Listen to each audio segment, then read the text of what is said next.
History का chapter 11 है और अंतिम चैप्टर है ये। इसमें आप दो देश के बारे में यहाँ पढ़ोगे, एक पढ़ोगे चीन और एक पढ़ोगे जापान। ये दोनों देश के नागरिक सेम सेम दिखते हैं ना, लगभग एक ही जैसा दिखते हैं दोनों देश के नागरिक। आप थोड़ा इनका परिचय देखते हैं, इन दोनों देशों का परिचय देख के तब आगे हम लोग बढ़ेंगे कि चाइना और जापान का भौगोलिक परिचय इन लोग का देख लेंगे हम। तो सबसे पहले हम लोग भौगोलिक परिचय में चाइना का बात कर लेते हैं, फिर जापान का बात करेंगे। तो चाइना के बात में अगर हम करें, इसमें मेरे साथ साथ तुम भी लिखते जाना, फिर समझाएंगे। तो मेरा कहना है कुछ नहीं करना, चलो आ जाओ लिखो चाइना।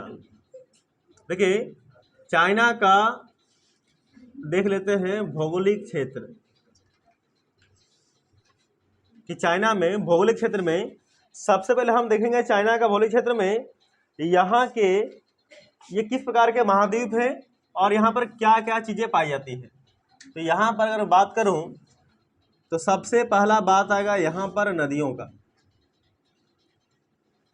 नदी का चाइना में बात आएंगी। तो चाइना में कहते हैं कि चाइना एक विशालकाय महाद्वीप है, इसमें कोई शक नहीं है।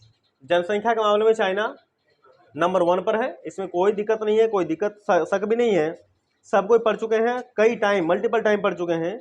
और यहाँ की जलवायु की बात करें तो यहाँ पर मुख्य क्षेत्र या मुख्य रूप से नदी की जो संख्या है, नदियाँ यहाँ पर पाई जाती हैं 3।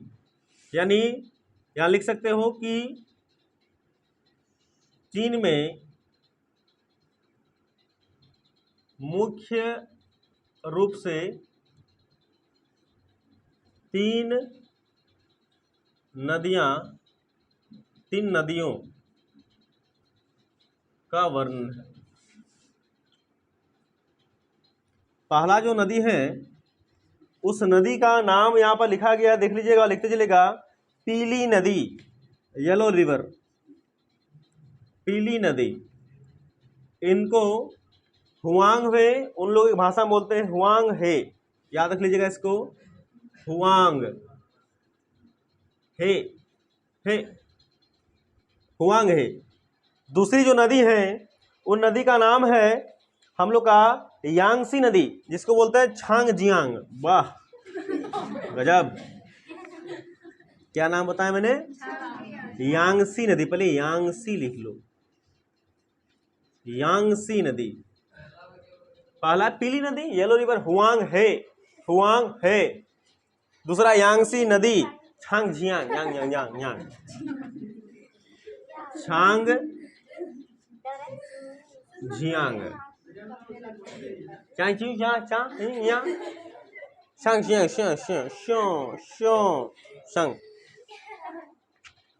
लिखे छांग जियांग नहीं जियांग, हम भी कन्फ्यूज हो जाते हैं रे। जियांग है, जिंग जियांग हो गया। और ये दुनिया की तीसरी सबसे बड़ी नदी है। यहाँ लिखा हुआ, इसकी विशेषता देख लो कि ये दुनिया की तीसरी सबसे बड़ी नदी। वाह चाइना, सब बड़ा बड़ा अपने पास। हाँ, और अंतिम जो है तीसरी नदियां यहाँ पर जो है, तीसरा नंबर की नदी, उनका नाम है पर्ल नदी। पर्ल नदी। ये 3 नदियां का नाम अब ध्यान से लिख लो, फिर समझा देंगे। बिष्टू जी थोड़ा शॉर्ट करो जियो को। लिखा हुआ यहाँ पर कि चीन और जापान 2 देश अभी पढ़ेंगे, दोनों का भौगोलिक क्षेत्र देखेंगे। तो सबसे पहले चीन का देखते हैं। तो चीन में सबसे पहला जो इसकी आए हैं, चीन का जो भौगोलिक क्षेत्र में आए हैं नंबर, वह नदियों का। चाइना में लिखा हुआ है आपके बुक के अकॉर्डिंग में कि मुख्य रूप से 3 नदियां हैं, और 3 नदी का नाम बड़े प्रेम से लिख दें यहाँ पर। पीली नदी, क्यों पड़ी है पीली नदी नाम? क्योंकि इनके वाटर का रंग ही पीला है। सोचो पीला नदी कितना सुंदर लगता होगा। उस पीला नदी में जब हम लोग उतरेंगे तो कितना मजा आता होगा, है कि नहीं? हम लोग का इधर पीला नदी कभी मिला है? हाँ, बोल के तुमको बनियाना बनाना ना यहाँ पर। अरे जब हम लोग का पहला बारिश होती है और ये हरवाग पनिया घिरा जाता है तो कैसे दिखता है? पीला। देखे हो तो चाइना से हम कौन सा कमी है? कुछ कमी है?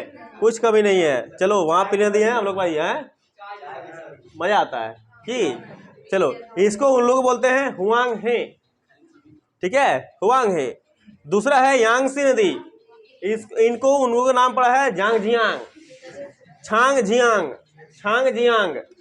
और यहाँ लिखो इसकी विशेषता, ये दुनिया, ये महफिल मेरे काम की नहीं, नहीं नहीं नहीं, अरे गड़बड़ हो गया।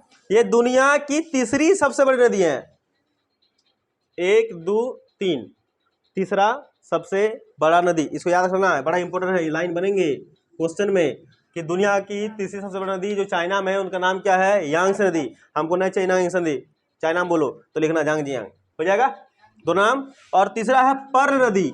और पर्ल में क्या होता है? पर्ल का भी नाम सुने हो? कहाँ? ओ पटल ने पर्ल नाम नहीं सुने हो जी?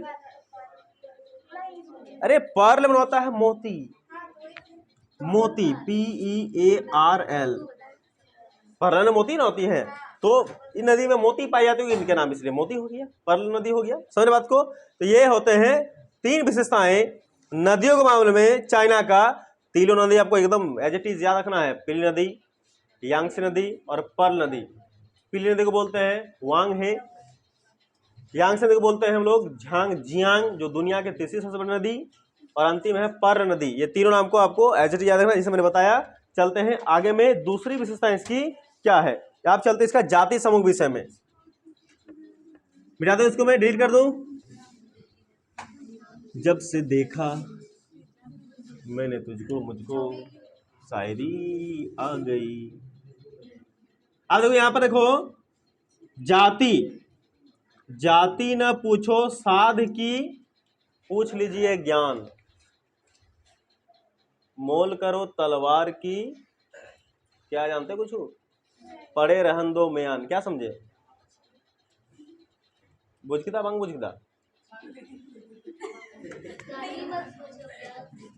अरे साधु का जाति नहीं पूछना, पूछना तो उसके ज्ञान को पूछ लो, कितने आप पढ़ा सकते हो, कितना जानते हो।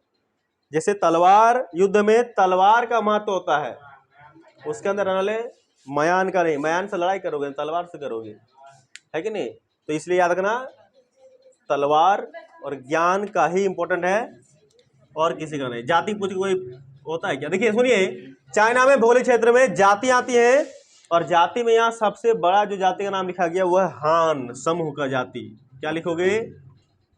हान जाति समूह। ये लोग समूह में रहते हैं, हान जाति समूह, याद रख लीजिएगा। चलते चलिएगा, यहाँ का प्रमुख जाति समूह है हान जाति समूह। क्या है? यहाँ का प्रमुख जाति समूह है, यानी प्रमुख जाति समूह है। ये लोग ग्रुप में रहते हैं, ये समूह में ही ये लोग रहा करते हैं, याद रख लीजिएगा। हान नाम है हान, और इनकी जो भाषा है वो है चीनी। याद रखना, इन हान जातियों की जो भाषा है, इनकी जो भाषा है वो भाषा है चीनी, क्योंकि पढ़ रहे हैं हम लोग चीन, चीन से चीनी, चीनी, और चीनी भाषा पुतोंग हुआ, पुतोंग हुआ। क्या हुआ? पुतोंग हुआ। इसको याद रख लीजिएगा, पुतोंग हुआ कहते हैं। पर तो अनेक और राष्ट्रीयता है यहाँ पर, और भी कई प्रकार के यहाँ पर जाति समूह पाए जाते हैं। अन्य कई जातियां, अन्य कई प्रकार के जाति, कई प्रकार के, इसके अलावा और क्या क्या जातियां हैं करके जाति यहाँ पर है उइगुर, उइघुर। साथ में यहाँ पर है, सुन लीजिए चलिएगा, उइघुर है, हुई है, हुई, मांचू और तिब्बती। ये यहाँ पर इनके अलावे कुछ कुछ जातियां हैं। कंटिन्यू करते चलिएगा। साथ में कहते हैं आए घो घो उई घूर घूर घूर घूर घूर। हो गया?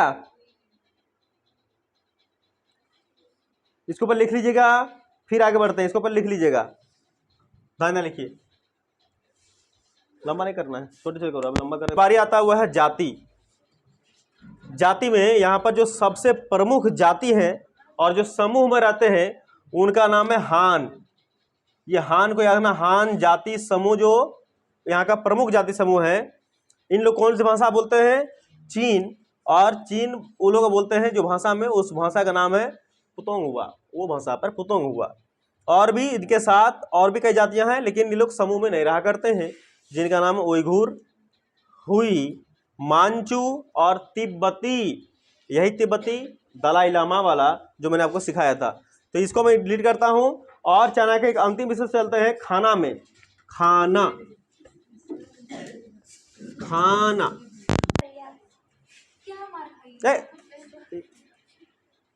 सुनो, देखिए यहाँ लिखे, और तीसरा जो है यहाँ का खाना।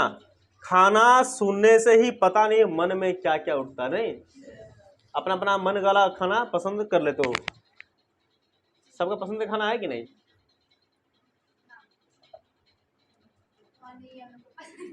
सुनो, चाइना खाना सुन लो। चाइना पर एक चाइना का विशेषता दो, थोड़ा इज्जत दो। चाइना खाने के मामले में बड़ा आगे है, जो मिले सो दाब दे, कि कोई टीका यहाँ का दिक्कत नहीं है, एकदम खतरनाक वाला खाना खाता है। इसीलिए बोलते ना चाइना जो सो खा के यहाँ फैला दिया। क्या नाम था वायरस का? कोरोना। वो कोरोना में सब कोई रोया, कोरोना रोया। ये चाइना के करतूत के कारण जो सो खा लिया। बोलता है ये लोग चमगादड़ भी खा लेता है। सच बात है जी। तो कौन सा अब नॉर्मल है?